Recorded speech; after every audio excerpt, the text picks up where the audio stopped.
Hi everyone, welcome back. Today's episode is taken from the 2025 movie Frankenstein. And this is the lecture hall scene where Victor Frankenstein, Dr. Frankenstein, explains his experiments and displays them to the world.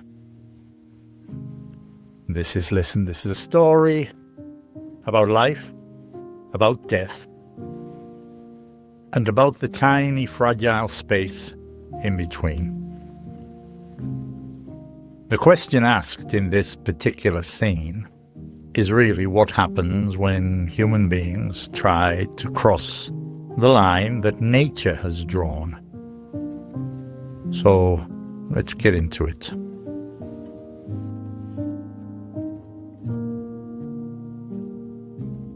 So Frankenstein, Dr. Frankenstein, he starts out by talking about life in general. He says things like, we arrive in the world through a process that is not ours to control. We are born, and no sooner do we rise than we begin our slow but certain fall into death. When we say no sooner than, no sooner do we rise, he's saying immediately afterward.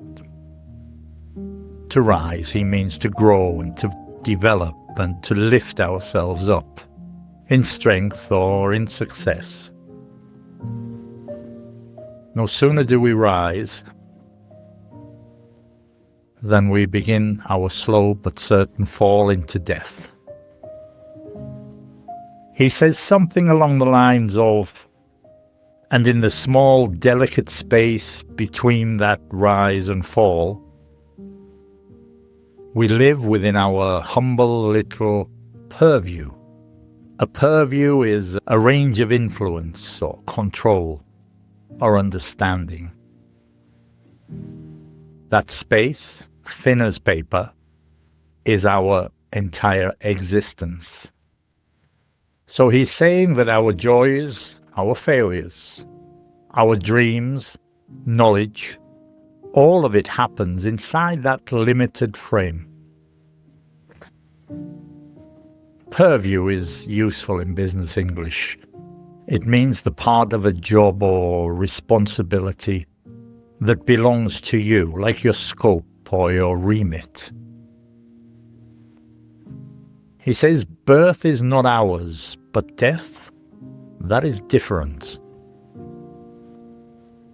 So Frankenstein is saying that birth is not in our hands. Is it? He says conception, the spark that begins life, is the moment when animation, thought, and soul begin moving. Animation is the state of being alive or active. Those things, in this worldview, in Dr. Frankenstein's worldview, they belong to God or fate. He says that death, well, what he actually says is, but death is the one event that humans are determined to challenge. And perhaps that part should be our greatest concern. Concern meaning something important that requires attention. Who are we, after all, he says? We are not gods, are we? Then he goes on to say, but if we choose to behave as boldly, as courageously, and as immodestly, to be immodest is to have a lack of humility, an arrogant confidence. But if we choose to behave as boldly and as immodestly as gods, then, at the very least, we must try to deliver miracles, something extraordinary or seemingly impossible. Wouldn't you agree? he asks the people in the lecture room. He says our duty as teachers, as scientists, as thinkers, is to ignite, to set alight. I think he says spark, a divine spark in the minds of young students. He says our duty as teachers, as scientists, as thinkers, is to ignite a divine spark in the minds of young students. Not obedience, not conformity, but defiance, meaning the courage to resist or question or challenge. He goes on to say we must show them that humanity, he's talking about the students, we must show them that humanity can pursue nature to her hiding places. This is an idiom meaning to search deeply for the secrets of the natural world. We must show them that humans may attempt to stop death, not merely slow it, to stop it entirely. Then from the back of the room, a hand rises, and a voice asks, how exactly do you propose to teach what is impossible? And this is the challenge many teachers face, not only in science, but in business and life. How do you teach something that has never been done before?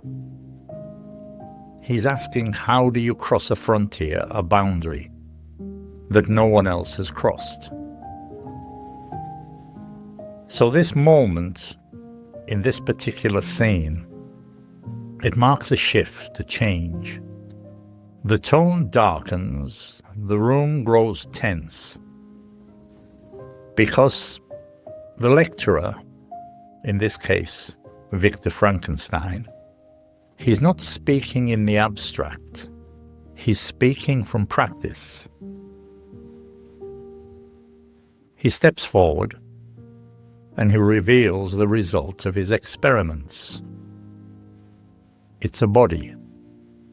Should we say part of a body? The body, he says, the body of a shopkeeper, delivered to me after expiration. Expiration here means the exact moment of death. The brain laid bare, meaning exposed and visible, yet still structurally functional, capable of performing its basic purpose, functional. He says the spinal branches and the vagal nerves. The spinal branches are the nerve pathways extending outward from the spine. And the nerves he's talking about are the main nerves controlling essential functions like breathing and digestion. He says they remain intact. Intact is whole or undamaged. He gestures, he points towards the thin, almost invisible scars. He says they required no rough stitching, no heavy thread. What he's trying to say is his surgical technique is refined, he's explaining, almost delicate. So when he's talking about hair, thin scars, he's talking about extremely fine, narrow marks, barely visible to the naked eye. He throws an apple to the body, and the hand catches the apple. The body sparks to life. He introduces the arm. He says not from the shopkeeper, not from the same corpse at all. So what he's saying is he's joined this arm from another body to the body of the shopkeeper he was talking about earlier. The arm, you see, he says, comes from another specimen, meaning another sample or individual used for scientific study. In this case, the arm belonged to a carpenter, a man whose life had involved tools and strength and craftsmanship. He goes on to describe how the muscles and the ligaments and the nerves have been reconnected, each thread of tissue carefully joined to produce the possibility of movement. This is not random experimentation. This is deliberate engineering. So he throws the apple to the corpse, and the corpse reaches out and catches the apple, which shocks the room. And he explains that the movement they observed, the twitching of the fingers and the turning of the wrist to catch the apple, was not the result of electricity alone, not just electricity. Because at that time, electricity moving a dead limb, an arm or a leg, was nothing new. It had been done before.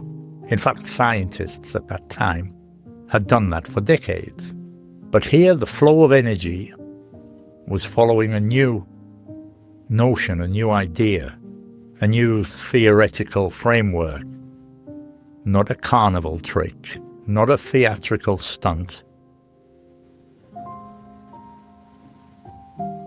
This is a hearing, he says, a formal demonstration, not a carnival act. But the onlookers, the people in the audience, they are horrified. Someone interrupts him and says, "You are not helping your cause, Victor. This satanic trickery will not do. It's not acceptable."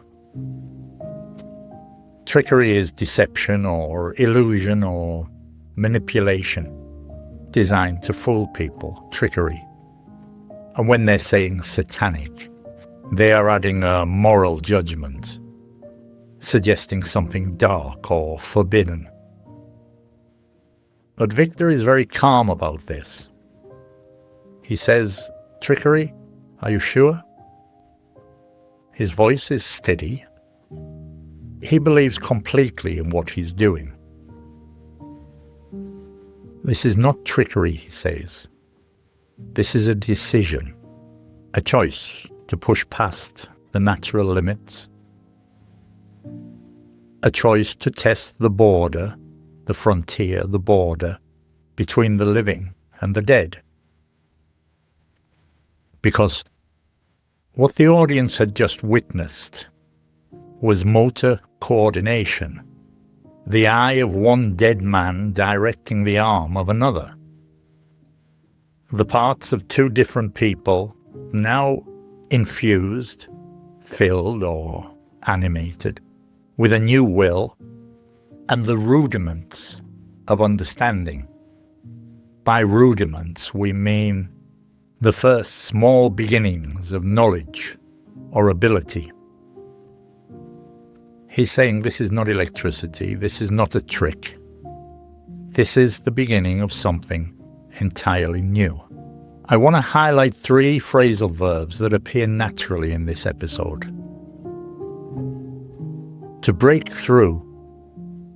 This means to succeed after difficulty, to overcome barriers, to break through. As an example, Victor Frankenstein, tries to break through the natural limits of life and death. To carry out. This is to perform or to complete a task.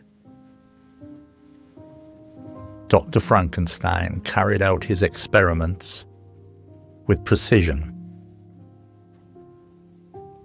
To fight back. This means to resist criticism or attack. Victor fights back when others accuse him of trickery. Some of the idioms we used in this episode. We said no sooner than. This is when we're talking about one event following immediately after another. Playing God. Someone talks about playing God. Behaving as if you have God's power, divine power. He talks about pursuing nature to her hiding places. This is just another way of saying to explore deeply for truth. The devil is in the details. Small details reveal the truth. The devil is in the details. And when he talks about a divine spark, he's talking about a moment of inspiration or genius. On one level, this is a story about science pushed to the extreme, to the boundaries, to the limits. On another level, it's a story about ambition, the kind of ambition that refuses to accept natural limit. It reminds us that humanity's greatest achievements often come from those who dare to challenge the impossible. But the story of Frankenstein, Frankenstein's monster, is also reminding us that when we push too far, when we play God, we step into dangerous territory. As always, thank you for listening today. That was the lecture room scene from Frankenstein 2025. Please share, comment, subscribe. I'll see you in the next episode. Until then, bye-bye for now.